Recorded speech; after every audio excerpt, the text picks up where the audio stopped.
Now I've touched up a little bit. I've added more of the rolling shadow so that I can go back in. I've laid everything down with shadow. My apples and my container here. I've laid it all down, and I'm going to take a large extra dry brush, and I'm going to go in between these shadows, and I'm going to just soften them just like this, but not into the shadows. I'm only doing it of the folds, and I'm just going outside of the folds just a little bit. I'm not going in full into the shadow. I'm just going to the outer banks of that shadow, just to soften my edges some.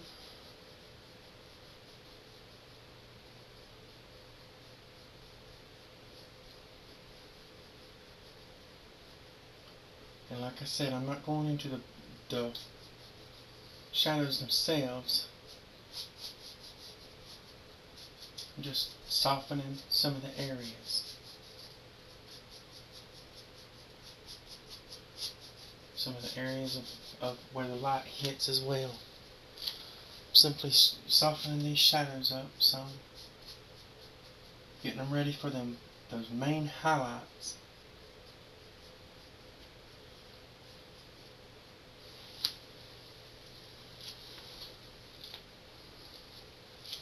Now, this one right here. Some are a little bit more stubborn. Some of them have already started to set up and soak in because of the gesso application. So I think we might be ready for some major highlights.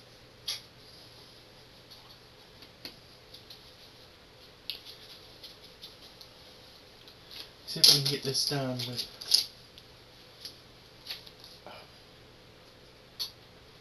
a smaller brush. Very little thinner on it. I'm only putting thinner on it to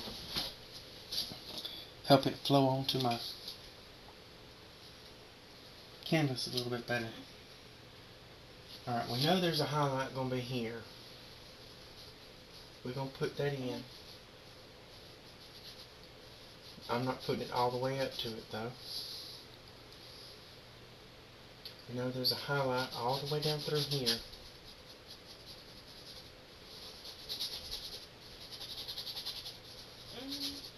I may need a bigger brush for this. I think I will. Use a bigger brush. Let's really load that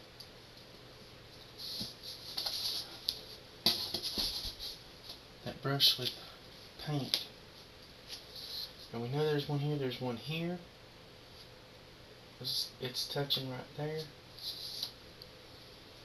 And it's not on the apple, it's on the cloth. That apple's going to have its own highlight. I may need to get more white. This is going to have a touch of a highlight. See how that's going to look? We can run this highlight all the way down in here, because it's going to be part of the folds to begin with. We can take this one and extend it on back and up a little bit.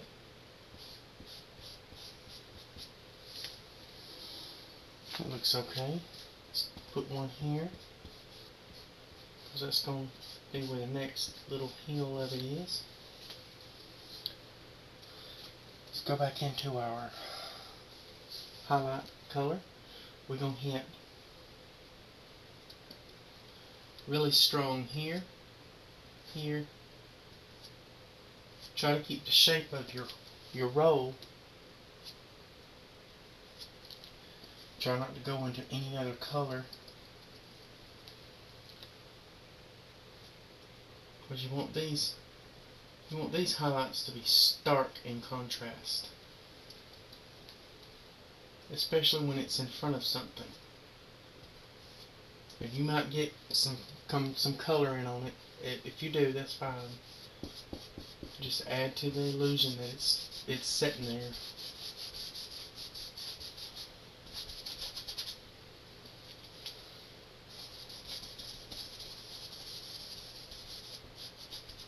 Some of these are going to be obscured by other shadows. Some of these are going to be out in the open. And it's fine. This is going to have, it's going to strike real hard right there. It's going to come down and hit right here. And it's going to go right in front of this apple.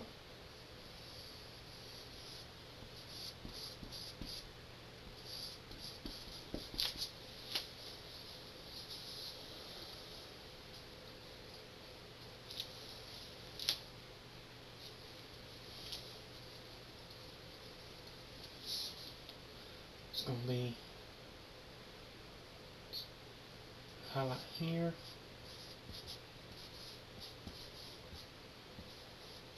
And it's just going to taper off.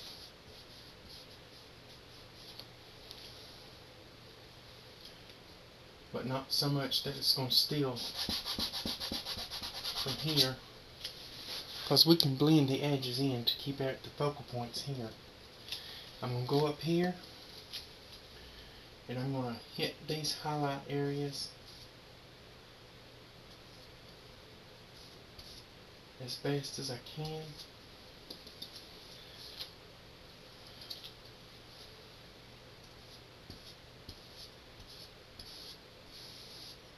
I'll hit it like that right there.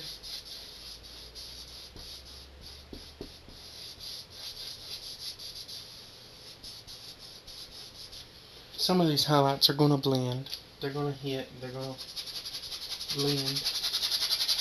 And that's okay too. Because this is having to be done differently because of the thirsty canvas. It's taking a lot of my paint that I didn't intend that it would use, but it is.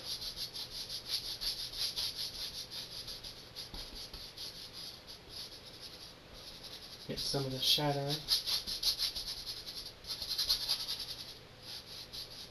Bring some of that lovely shadow up in there.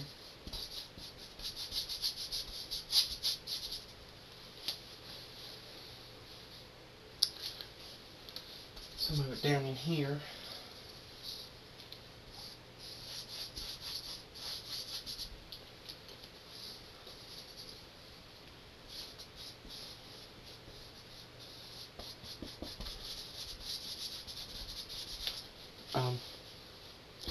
Next time we'll know our rolls shouldn't be this big. But I was, again, looking forward to it. And I guess I didn't really plan it out well. And it's part of the learning process. Let's go ahead. Just go ahead and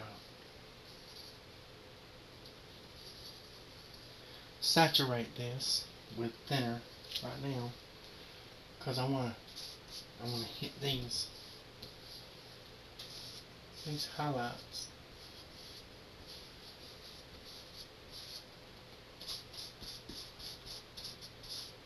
Again,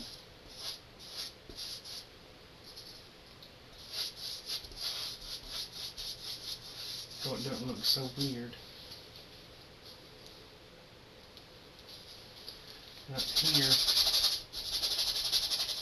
I think I'll just overlap this shadow part right here real quick, so it doesn't look so big and massive. Looks like a two-headed banana. Go over this one altogether and try to make some sense of this one.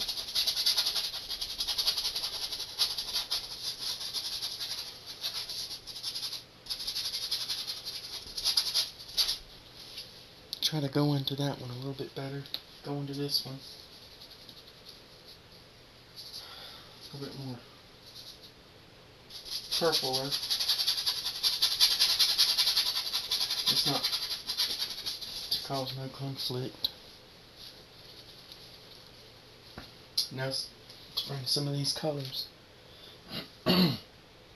Some of these colors into this other side where the light is coming from.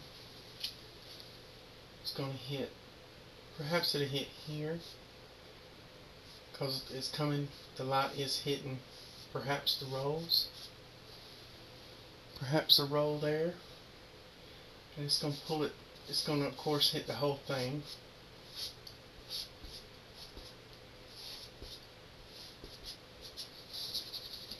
And with this we can just pull it back as though there's more to it.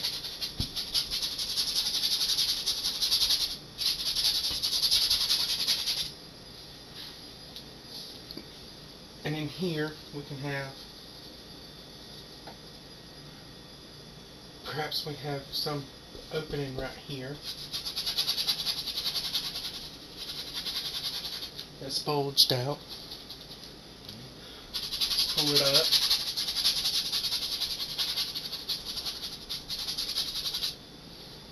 One good thing about what we learned is always make sure your rolls have some sort of structure to them. And again, I'm learning as well, so well, I hope y'all enjoyed this whole learning experience, because I've been learning as we go. And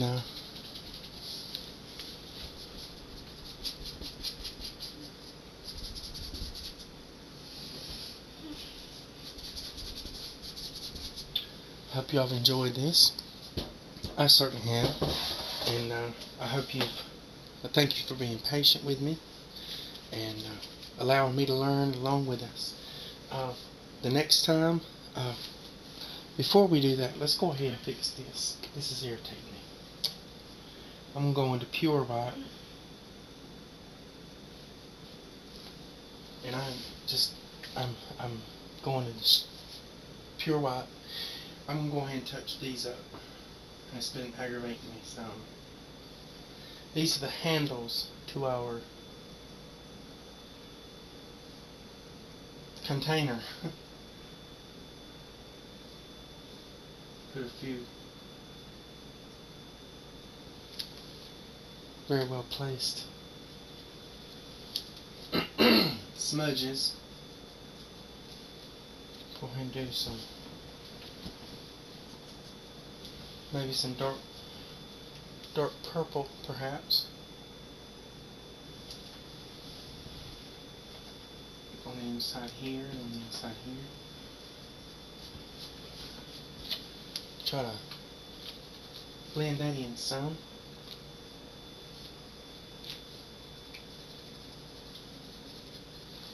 And until we meet again, I'm Barry Miller, and I hope you've enjoyed this.